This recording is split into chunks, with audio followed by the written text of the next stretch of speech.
This is Tim, And Mulele. and this is Critiquing Comics.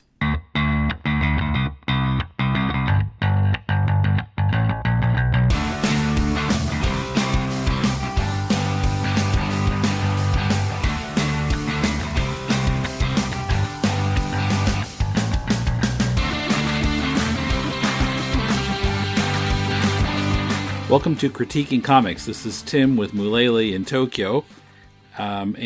Picking up from last time, we've been looking at this pitch page from Irrational Comics, we looked at the first of the 5 comics there last time, and then we had some questions for Derek Chua of Irrational Comics, who sent us the link. So I wrote to him, and he responded to us. Okay, let me just read this. He says, to begin with, the page is a platform where the anthology named Pitch is made available to read for free. Readers are also able to vote on their favorite concepts on the page. It all started with our open call several months ago in mid-October 2016. We wanted to begin an anthology that is primarily catered for aspiring and budding comic writers.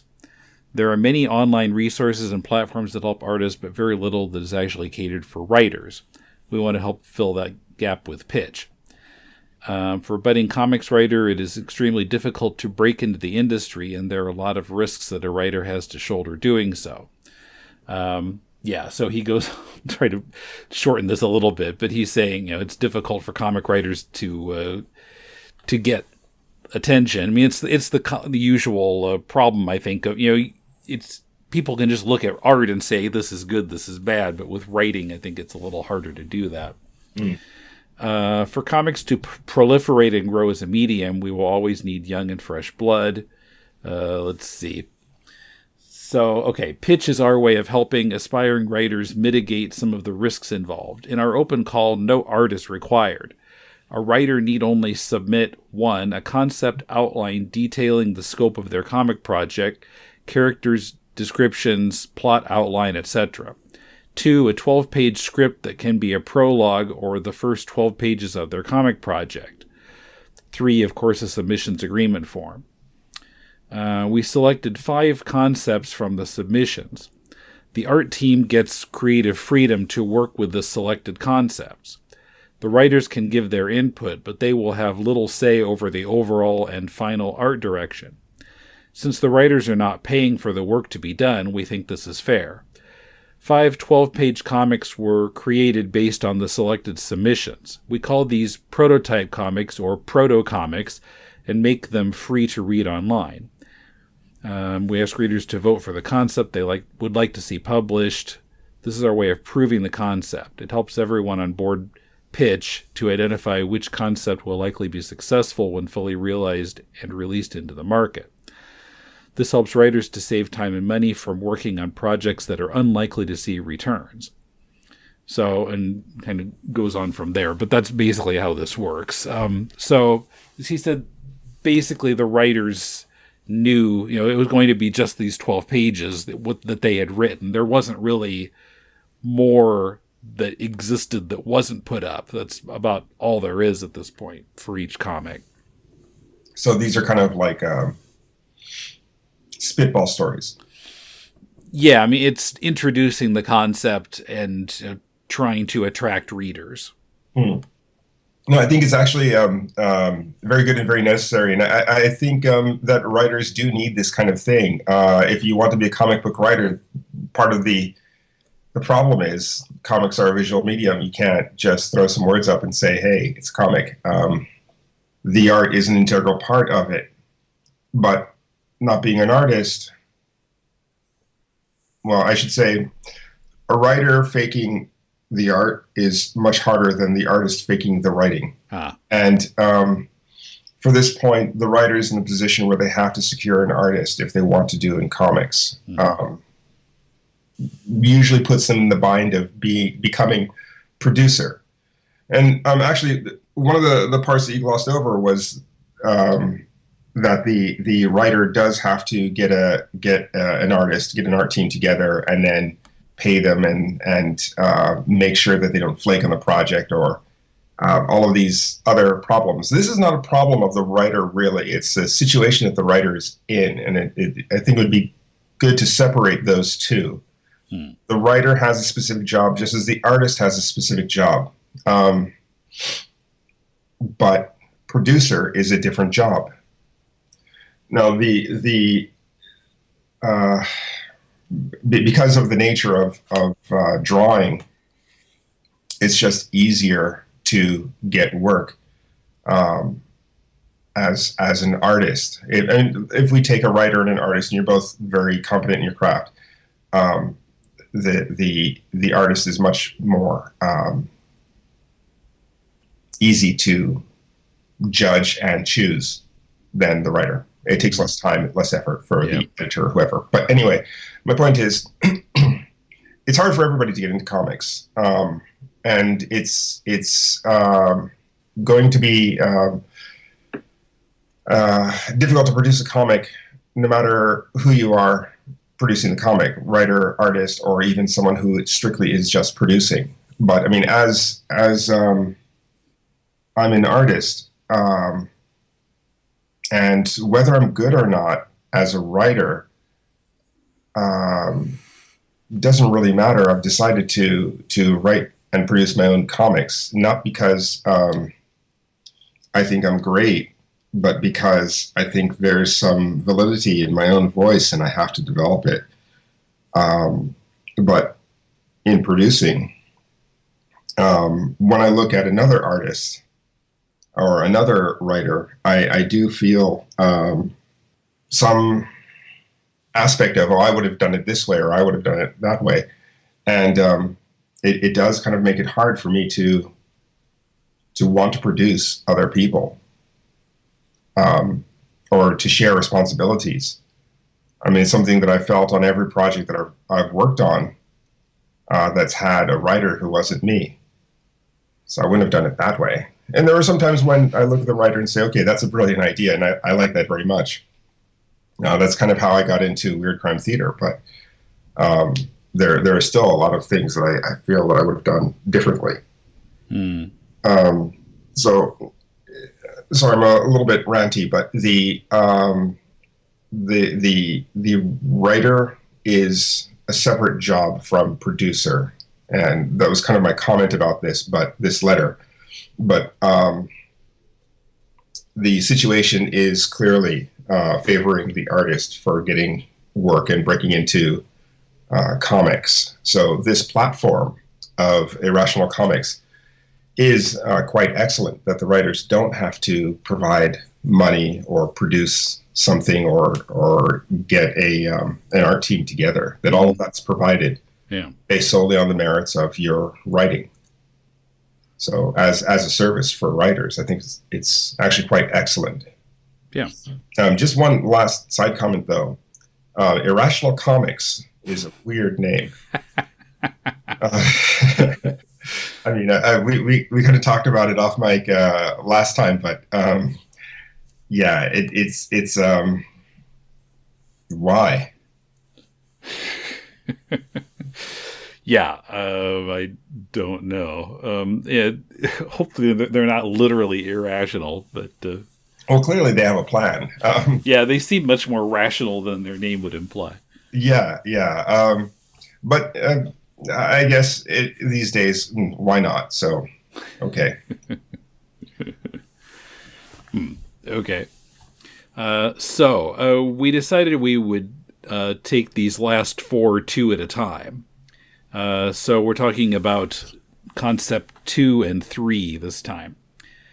Concept 2 is Good or Dead by Louis Png, P-N-G, who is from Singapore. And Good or Dead is a comic about a zombie apocalypse in Singapore.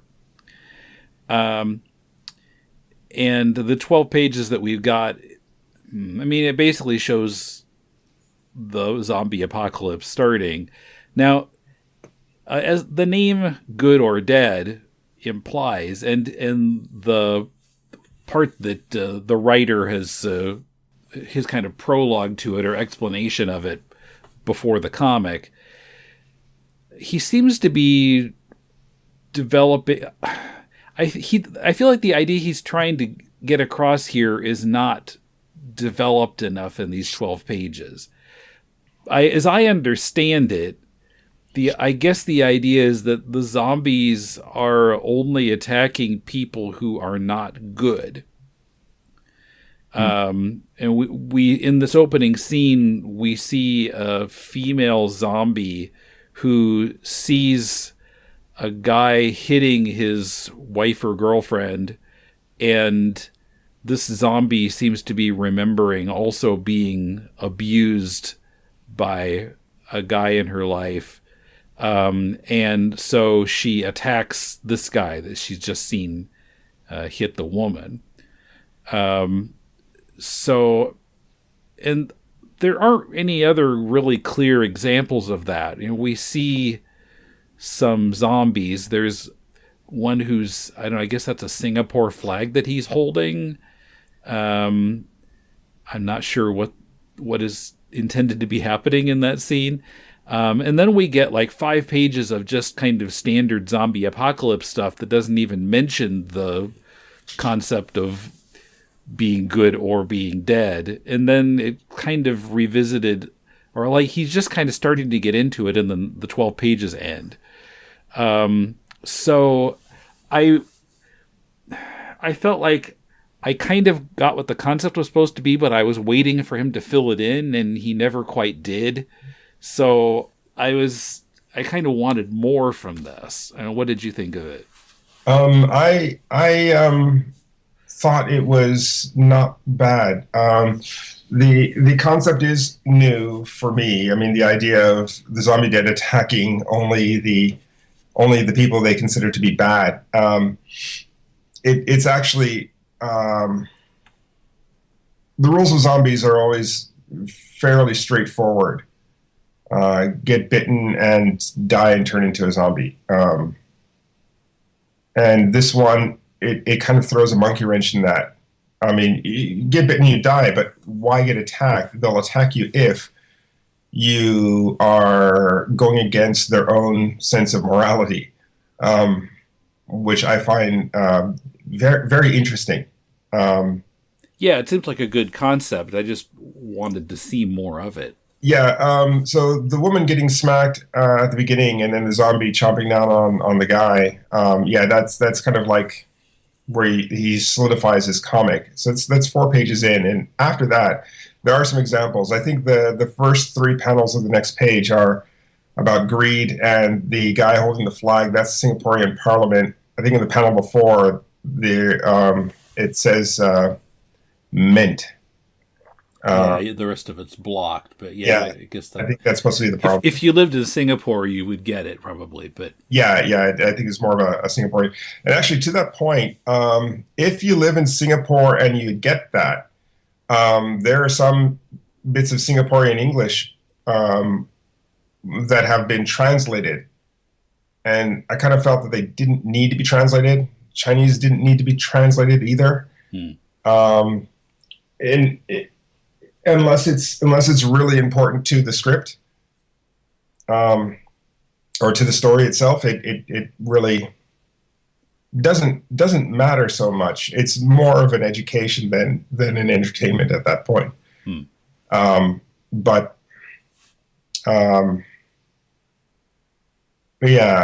greed, nationalism. And then the question is, okay, so if all you have to do is be good, and you'll survive, then there's the question, what's good? And he gets into that very quickly. He doesn't offer any answers really, and I think the answer would be something that would be explored in the rest of the comic beyond the 12 pages. I would say I quite like this, but the only fault I see is the characters that the set of characters that we're going to follow are introduced very late, only on the last like page or two. Mm. And I think actually they should have been introduced around page 5. Mm-hmm. And yeah, we don't really know their names or anything. Well, somebody mentions Jen. We're not sure who Jen is. But yeah, all of a sudden we're seeing these characters in the last couple of pages. Yeah, I mean, there is kind of a thing about introducing the audience to your new world, your new concept. Do you do it through one of the protagonists, like Luke Skywalker, where Obi-Wan starts talking about the Force, and Luke is like, the Force? Like he's never heard of it before, because he hasn't, because he has to have not heard about it for our benefit. Yeah.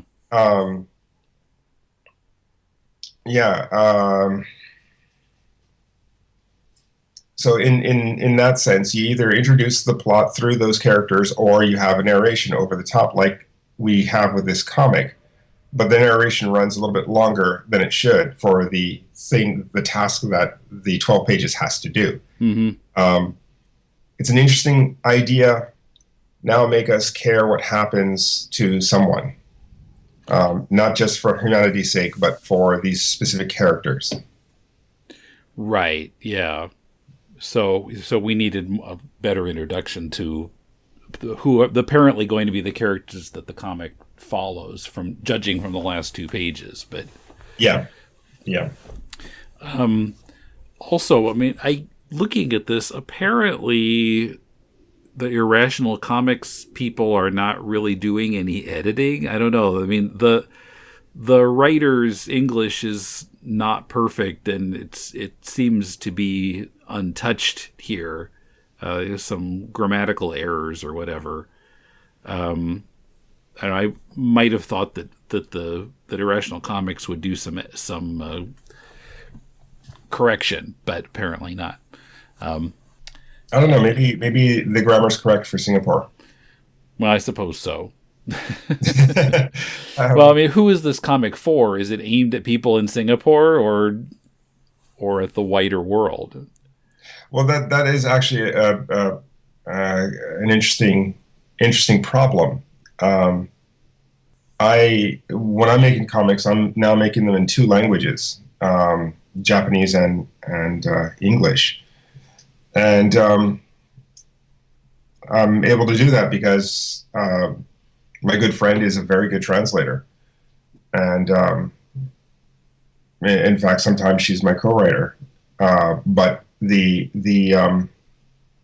market that I'm thinking of is specifically Japan and other. So the English is American, but the situations are Japanese because that's where I live.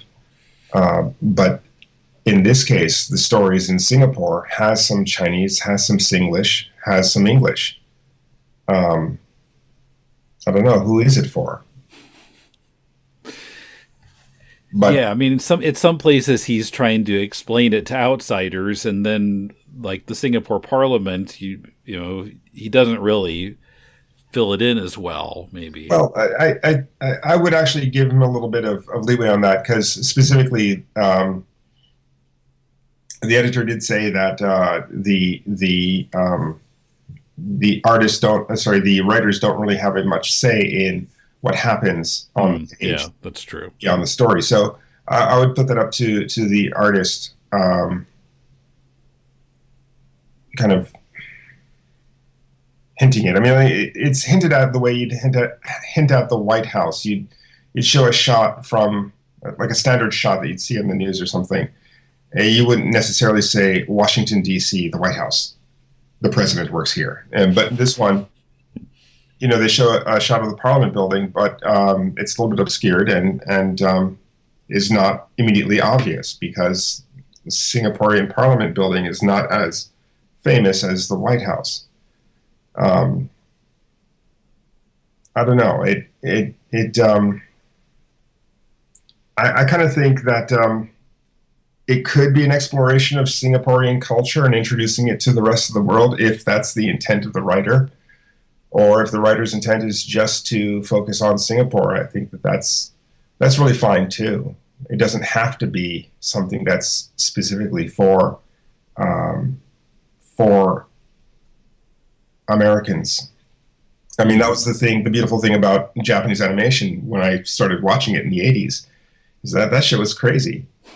I had no idea what they were doing. What is this triangle bit of rice they're eating? And other stuff. And none of it's explained, but at the same time, or that big folded up piece of paper into some sort of fan that you hit people over the heads with. I mean, that gag is not a thing in America. But it's a huge thing in Japan. Mm-hmm. But, you know, I was curious enough to come here, and once I'm here, it's like, oh, okay, that's what that is. So, I don't know. I'm kind of okay with it. I guess. Okay. Yeah, sorry, it's a bit weak, but yeah, overall, I think I should say the art on all of these is very competent. The artists know what they're doing. They're doing a fine job artistically on all sides. Illustration, composition, color, all of it is. There's some aesthetic choices that I like better than others, but you know, for the vision of the artist, he or she was clear about what they were doing. And executed it, I think, consistently across the board. So there's no like, hey, wait a minute, this guy fucked up. No, it's all fine. So looking at the writing, yeah, is the main thing here. Mm-hmm. I think the writer should have introduced the protagonist a little bit more clearly at the beginning of the story, but I like the concept. And then concept 3 is called Solus, Solus, by Dan Amariles, who's from Chicago. And in the intro to this from Dan, he says it's a story meant to keep you guessing and thinking. I was kind of like, uh-oh. I was afraid it was going to be one of those where you can't tell what the heck is going on, and the writer thinks that's going to attract you, but instead it makes you lose interest. But actually, I was pleasantly surprised by this. So it starts out on some sort of a space station or spaceship, and the main character's voiceovers saying she's woken up from cryo sleep, and it's been a nightmare ever since then, and people dying and blood, and there's a monster, and she doesn't understand what's going on. And as you're reading it, at first you don't understand what's going on, and then the final page, it's like, oh, okay. And then you're going back and rereading it. It's like, okay, now I get it. And you know, it's not the resolution, but you know, it's a big step of understanding that raises some more questions, of course. Mm-hmm. So yeah, that last page really paid off for me, and I became interested in finding out more about this. Mm. I also like the concept. It's kind of like Alien, but if the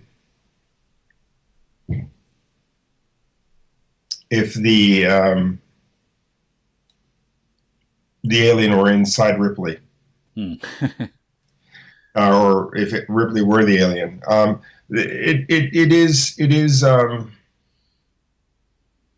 is kind of nicely told. There were some signs that that's where it was going to go. For me, right around page 7, the perspective of the monster is first person. but up until that point and after that point, the perspective is from the woman who's being chased by soldiers. Mm-hmm. So yeah, I could kind of see it happening, but I'm kind of curious what they do from here. So there are I feel like there could be some interesting places you could go with this, but there are also some obvious pitfalls that people fall into. Like it was an experiment. We were trying to make you a super soldier, but we failed. We turned you into a monster. And I don't know. That seems kind of like a disappointing ending. But it's such an obvious trope that people usually just grab that one and go with it, because at that point, the point of the comic is just action. Mm-hmm. I don't know if there's something more to it beyond this. It's like the idea itself is a good start, but it really needs to develop into something really interesting after this. Yeah, that's true. It's going to need some more story elements. Yeah, but for this one, it's not the concept as much as it is the telling of it. He worked hard on putting the twist at the end.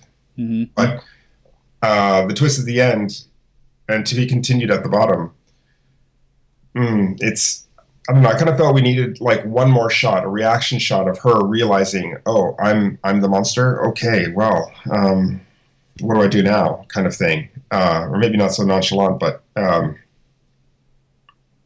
it's something of an oh my God moment. Mm-hmm. Not for the scientist who knew, but for the person who didn't know. Yeah. Yeah, no, I liked this one. I would like to see more, but there is kind of a fear I have that it could go in a very obvious direction. Yeah. Yeah, I see what you mean. I guess that's about all I have to say about it, but okay. There are a couple more that we'll do next time. And if you'd like us to critique your comic, send a PDF or a link to mail@deconstructingcomics.com. We'll read at least 30 pages, and then we'll talk about it on the podcast. So, till next time, this is Tim. And Malele. And thanks for listening to Critiquing Comics.